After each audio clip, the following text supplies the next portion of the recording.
여러분 안녕하세요. 간호연구 방법론 전쌤 간호입니다. 자, 오늘은 간호연구 두 번째 시간이고요. 큰 단원 과학적 연구에 의해서 소단원 과학, 이론, 연구 부분. 자, 문제를 모았어요. 문제를 모아서 서술 형식으로 읽어가는 방식으로 해서 간호연구 과목을 정리하고 있습니다. 자, 과학, 연구, 이론 부분입니다. 1. 과학적 연구 방법이란 주어진 자연 현상 사이에 가정된 관계에 대한 가설적 명제들을 체계적이고 통제된 관찰을 통하여 실증적이고 비판적으로 고찰 또는 검증하는 방법이다 했습니다. 자, 과학적 연구 방법의 정의 되겠죠. 즉, 과학적 연구 방법은 실증적인 자료를 이용한다. 주어진 현상의 객관적 검토이다. 과학의 기본 가정과 특성에 대한 이해가 깔려 있다. 자, 그러나 과학적 연구 방법에는 개인적 편견이라든지 개인적 감정, 가치관은 피해야 합니다. 2번, 과학적 연구의 기본 가정. 자연은 관찰 가능한 사물이나 사건으로 이루어져 있으며 인간은 자연계의 일부에 포함된다고 보는 것이 과학의 기본 태도입니다. 자연현상은 기본적으로 어떤 질서와 규칙성이 있으며 일관성 있게 변화한다고 가정합니다. 인간이 자연현상의 관찰을 통하여 그 규칙성이나 질서를 발견하는 것이 과학활동입니다. 하지만 모든 자연현상을 인간이 관찰하고 기록하는 것은 불가능하다는 점. 3번, 과학적 지식의 특성. 과학적 지식의 특성 5번까지 있습니다. 1. 논리성, 2. 간결성, 3. 특정성, 4. 일반성, 5번 간주관성입니다. 자, 과학적 지식에서 논리성이란 논리적인 이유에 근거해야 한다는 거예요. 이 논리성을 갖기 위해서 귀납법과 연역법이 사용된다. 자, 과학적 지식에서 간결성이란 가능하면 소수의 핵심 요소만을 정리하여 자연현상의 원인으로서 제시를 한다는 겁니다. 간결하게, 간결성. 자, 과학적 지식의 특성 3번, 특정성 있습니다. 특정성이란 어떤 연구에서 다루는 개념은 조작화를 통해서 특정적이어야 한다는 거예요.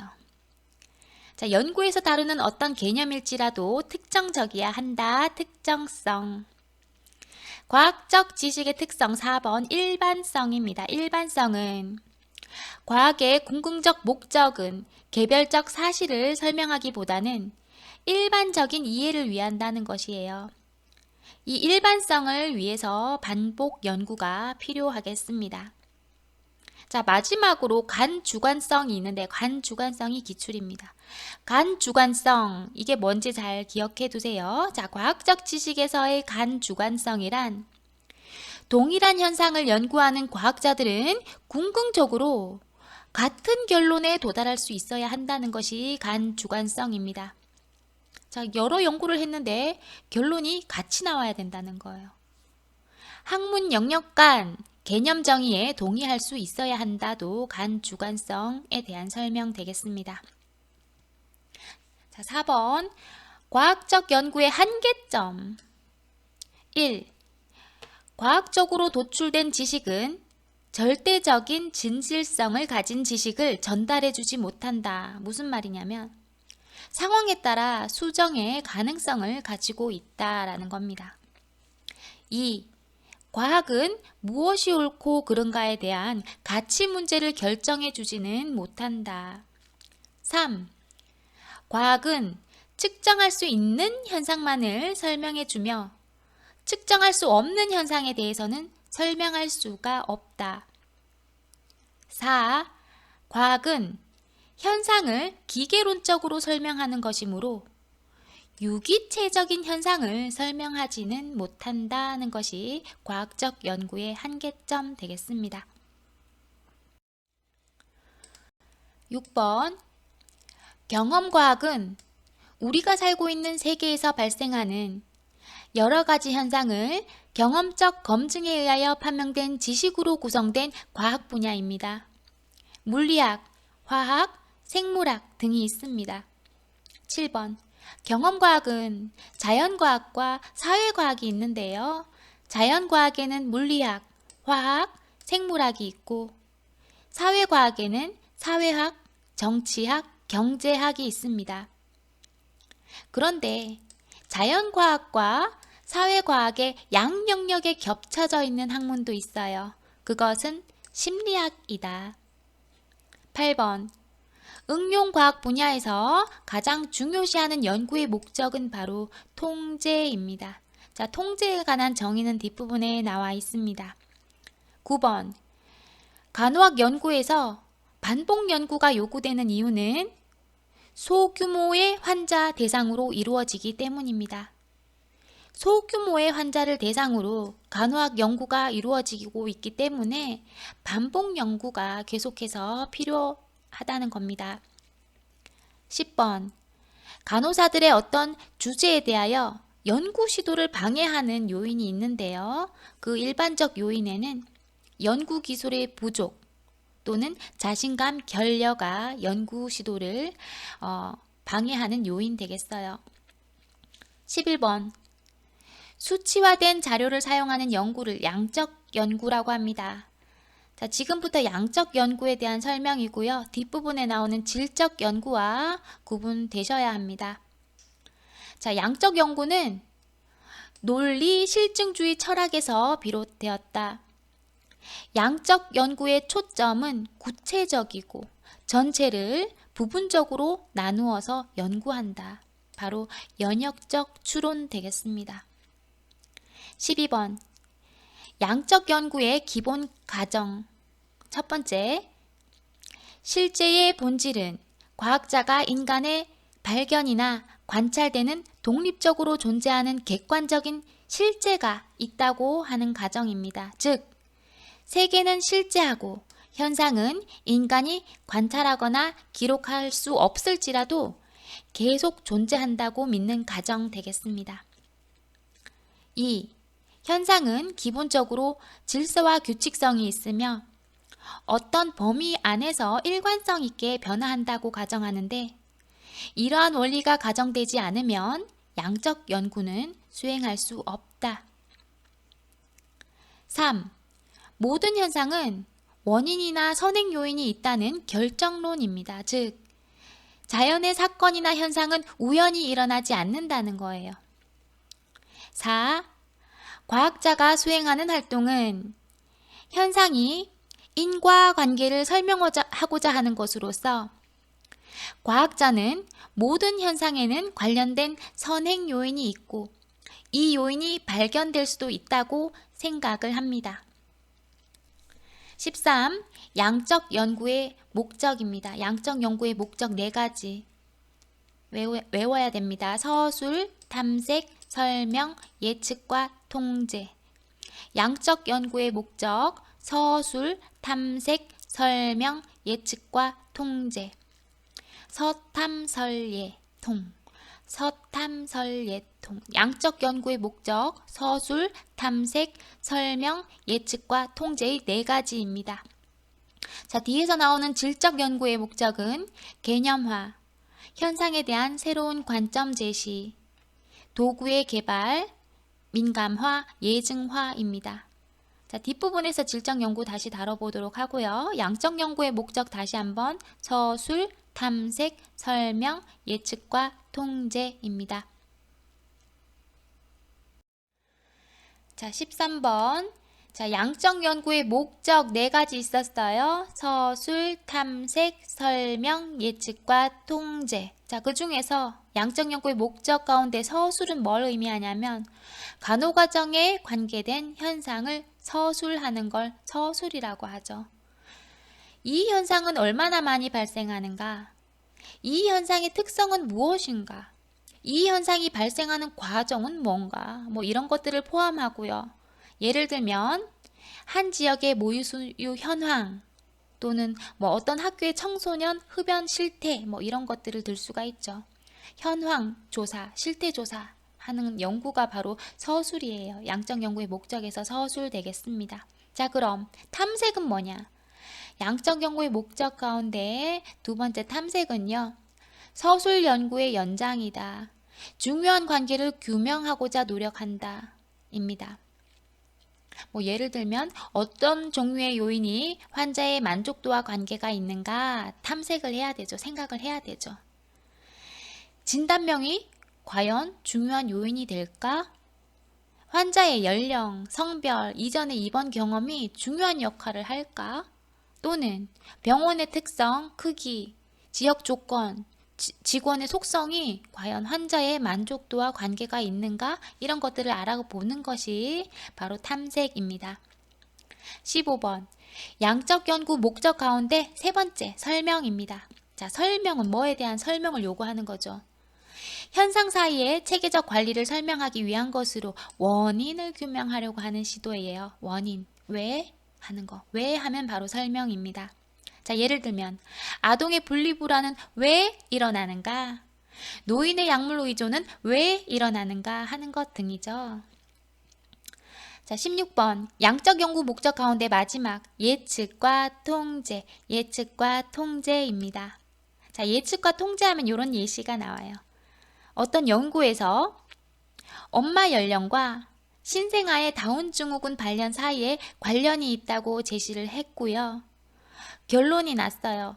결론은 35세 이상의 여성은 다운증후군을 가진 태아를 임신할 위험성이 높다고 결론이 났어요. 자, 그럼 뭘 예측할 수 있어요? 35세 이상 산모가 있을 때 그 산모가 다운증후군 신생아를 임신할 가능성이 높다고 예측을 할 수 있는 거죠. 예측. 그리고 그 예측이 있음으로써 그 결과를 통제를 할 수가 있는 거죠. 통제. 그래서 위험 가능성이 있는 사건을 미리 예방을 할 수가 있어요. 그걸 통제라고 합니다. 자, 17번. 그럼 양적 연구의 목적은 마쳤고 특성이 있어요. 양적 연구의 특성 4가지. 체계성, 통제, 경험성, 일반화 되겠습니다. 자, 여기서 양적 연구의 특성에서 나오는 통제는 목적에서 나오는 통제랑 다른 겁니다. 18번 양적 연구의 특성 중 체계성은 뭐냐? 체계성은 체계적인 걸 체계성이라고 해요. 과학적 조사들이 행동의 특성화가 되기 전에 계획에 따라 각 단계를 통해서 논리적으로 진행하는 것, 체계적으로 진행하는 것, 이것을 바로 양적 연구의 체계성이라고 합니다. 자, 두 번째, 여기서 통제가 나오죠. 양적 연구의 특성 중 통제라는 것은 앞부분에서 제가 통제를 뒷부분에서 정의가 나와요 하고 했던 부분이에요. 자, 양적 연구 중에서 통제라고 하는 것은 연구자가 연구하려는 주요 변수 사이의 참된 관계를 규명하기 위해 그 변수 외에 다른 요인들의 영향을 제거하려고 하는 시도를 말하는 것이다. 예를 들면 제가 어떤 여드름에 대한 연구를 하는데 어떤 여드름 환자들이 사용하는 물에 대한 연구를 하고 싶은 거예요. 물과의 연관성. 자, 그러면 물이 주요 변수죠. 그럼 물 외에 다른 변수들이 있을 거 아니에요. 잠자는 시간, 뭐 먹는 식이요법, 그리고 뭐 환경 이런 것들을 최대한 갖게 하려고 하는 게 그런 요인들 영향을 배제하려고 하는 것들이 바로 통제한다고 하는 겁니다. 20번 양적 연구의 특성 중 경험성은 연구자의 편견이나 개인적 믿음보다 현실에 근거를 두고 있다는 뜻이다. 예를 들면 피부 염증의 존재 혹은 소실에 대한 관찰, 환자의 맥박수, 신생아의 체중, 이것들은 모두 경험적 관찰의 예가 될 수 있다. 자, 우리 환자의 맥박수는 뭐예요? 60에서 100회가 정상이다라고 하는 결론이 왜 났어요? 수많은 경험에 의해서 나온 거예요. 그래서 양적 연구의 특성 중 경험성을 말합니다. 21번 양적 연구의 특성 중 일반화는 뭐냐면 과학적 연구가 사건이나 상황에 따른 이해보다 좀 더 보편적이고 일반적인 관계의 이해에 초점을 두는 것을 말합니다. 자, 양적 연구의 특성 4가지 있었습니다. 체계성, 통제, 경험성, 일반화 4가지. 자, 그러면 22번. 양적 연구의 한계는 무엇이냐? 한계.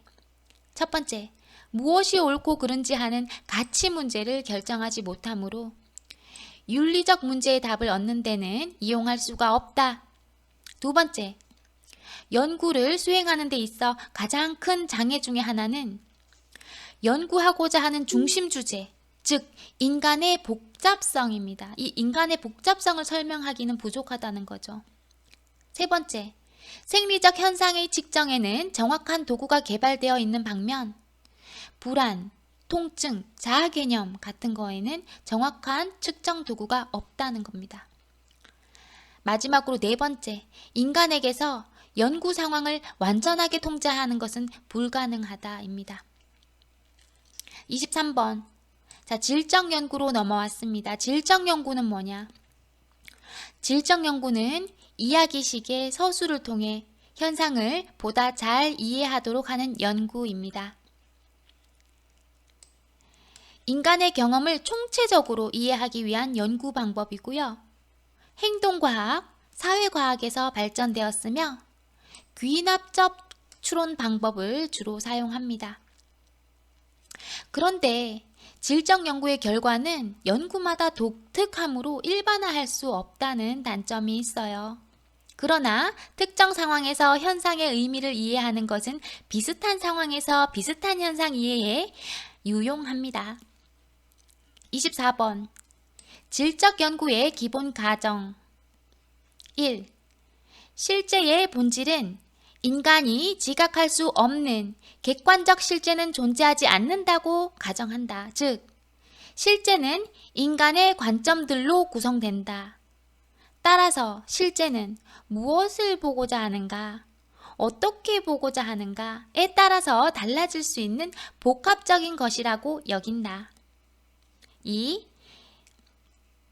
인간 실존의 본질은 인간은 자유의지를 지닌 자기 결정론자로서 미리 예정되어 변화하지 않고 환경과 상호작용하면서 자신의 실제를 구성하는 능동적인 존재이다. 인간은 외부 세계와 교통하고 사회 안에서 지각을 매개로 한 상호작용을 한다. 그래서 인간 이해는 한 인간 개인의 주관적 세계를 이해하고 해석하는 것으로 이루어질 수 있다. 25번. 질적 연구의 목적. 1. 현상에 관한 새로운 관점. 2. 개념화. 3. 도구화. 4. 민감화. 5. 예증화입니다. 자, 질적 연구의 목적 5가지. 현상에 관한 새로운 관점, 개념화, 도구화, 민감화, 예증화.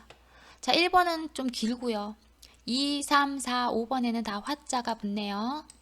자, 우리 앞에서 양적 연구의 목적 4가지 있었죠? 양적 연구의 목적은 서술, 탐색, 설명, 예측과 통제였고요. 이 질적 연구의 목적은 현상에 관한 새로운 관점, 개념화, 도구화, 민감화, 예증화입니다. 자, 26번. 질적 연구의 목적에서 현상에 관한 새로운 관점이라는 것은 인간의 복잡성을 직접적으로 노출시킨다는 걸 의미합니다. 27번. 질적 연구의 목적 중에서 개념화라고 하는 것은 실제에서 구성된 개념을 기반으로 이론을 구축하는 걸 개념화라고 합니다. 28번. 질적 연구의 목적 중에서 도구화는 대상자와 비구조적 심층 면담으로 도구 개발을 위한 자료를 수집하는 걸 도구화라고 하는 거죠. 도구를 만드는 거예요. 하지만 도구 개발의 연구는 기본적으로 경험을 측정 가능하게 양적화할 수 있다는 입장에서 개발이 됩니다. 29번. 민감화는 경험에 대하여 깊이 통찰함으로써 의사소통이 효과적으로 이루어지게 하는 것을 민감화라고 합니다. 궁극적으로 연구 결과로 관련 현상 이해가 깊어지고 그 현상 이해를 바탕으로 행위 변화까지 유도하려고 하는 것이다. 말이 좀 어려운데요. 예를 들면 말기 암 환자의 우울감에 대한 질적 연구를 시행하여 그 연구 결과로 간호사와 의료진에게 말기 암 환자의 무력감에 관한 이해를 높일 수가 있어요. 자, 그래서 간호의 질을 더욱 증진시키는 효과를 가져옴을 이해한다입니다. 30번. 질적 연구의 목적 중에서 예증화란, 자, 마지막으로 예증화는 양적 자료로 확인된 현상을 포괄적으로 이해할 수 있는 전형적 사례를 제시하여 양적 연구에서 제시된 기존 범주를 질적 연구로 확인한다는 것입니다. 예증화. 증거를 제출한다. 예증화. 31번. 질적 연구의 자료 수집 방법입니다. 심층 면담, 참여 관찰, 일기, 기록 등을 이용하여 자료 수집을 합니다. 자, 설문지 같은 경우는 해당이 안 됩니다. 다시 질적 연구의 자료 수집 방법에는 심층 면담, 참여 관찰, 일기, 기록 등을 활용합니다. 32번. 질적 연구 한계는요. 연구 참여에 대한 윤리적인 문제, 패러다임 혼란, 인간의 이해의 문제입니다. 인간이 자신이 아닌 타인을 이해한다는 것은 대단히 어렵다는 거죠. 다시 질적 연구의 한계는요. 연구 참여에 대한 윤리적인 문제, 패러다임 혼란, 인간 이해의 문제입니다. 자, 다음은 양적 연구와 질적 연구의 비교표입니다. 자, 양적 연구의 기본 가정은요. 실제의 본질을 양적 연구는 어떻게 봤냐면 객관적인 실제와 존재하는 모든 현상은 기본적인 질서와 규칙이 있다. 자, 결정론입니다. 모든 현상에는 원인과 선행 요인이 존재한다는 걸 결정론이라고 하죠. 양적 연구의 기본 가정되고요. 자, 질적 연구는 자, 실제의 본질이 객관적인 실제는 존재하지 않는다는 거예요. 인간은 자기 결정론적 존재라는 거예요. 계속해서 연구의 목적은요. 양적 연구의 연구 목적 4가지 알아두시라고 했어요. 서술, 탐색, 설명, 예측과 통제. 질적 연구의 목적은 현상에 관한 새로운 관점, 개념화, 도구화, 민감화, 예증화입니다. 양적 연구의 한계는요. 도덕적인 윤리 문제는 공통으로 들어가요. 양적 연구와 질적 연구가. 자, 양적 연구 계속해서 연구의 한계는 도덕적 윤리적 문제, 인간의 복잡성 예측 통제의 어려움, 심리 현상의 측정이 어려움, 통제의 어려움이 있습니다. 질적 연구의 한계점은요. 패러다임 혼란, 연구 참여에 대한 윤리적인 문제, 인간 이해의 문제 있습니다. 계속해서 33번 연구에 대한 이론의 역할. 34번 보시면 이론에 대한 연구의 역할 있죠. 자, 33번 먼저 볼게요. 그럼 이론의 역할은 뭐냐? 첫 번째, 이론적 체계는 연구의 범위를 한정시켜 준다. 두 번째, 이론에 안내나 방향 제시가 없으면 연구자는 그 현상에 대한 기초적인 조사부터 시작해야만 한다. 세 번째, 연구자는 이론에 의하여 사실의 질서를 알게 되며 특수한 가설을 세울 수도 있다. 네 번째, 이론은 연구 방향을 제시해 준다. 34번, 이론에 대한 연구의 역할입니다. 첫 번째, 연구는 이론의 기초가 된다. 한 연구에서의 새로운 관찰이 새로운 이론을 만드는 경우가 많았다. 즉, 연구 결과가 이론의 출발점이 되는 것이다. 두 번째, 연구는 이론을 재구성하는 역할을 한다. 지속적 연구를 통하여 어떤 이론이 사실과 다르다는 것을 발견할 수 있으며 이를 수정하고 보완하는 기능을 할 수 있다.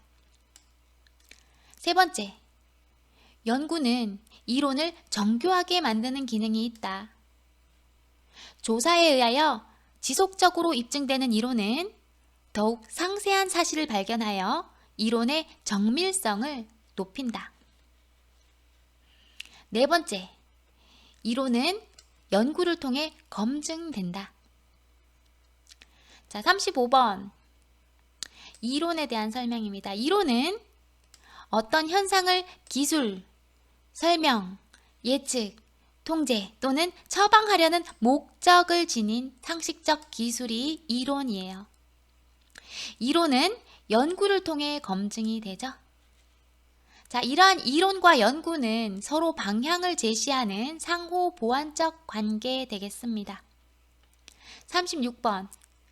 이론은 과학적 임무를 다하기 위하여 창조되고 검증되는 틀이라고 볼 수 있으며 이론을 구축하거나 검증하는 데 필요한 방법이 바로 연구입니다. 37번. 연구는 연구 문제에 대한 새로운 사실이나 관계를 발견하거나 검증하기 위하여 체계적으로 자료를 수집하는 과정이 연구입니다.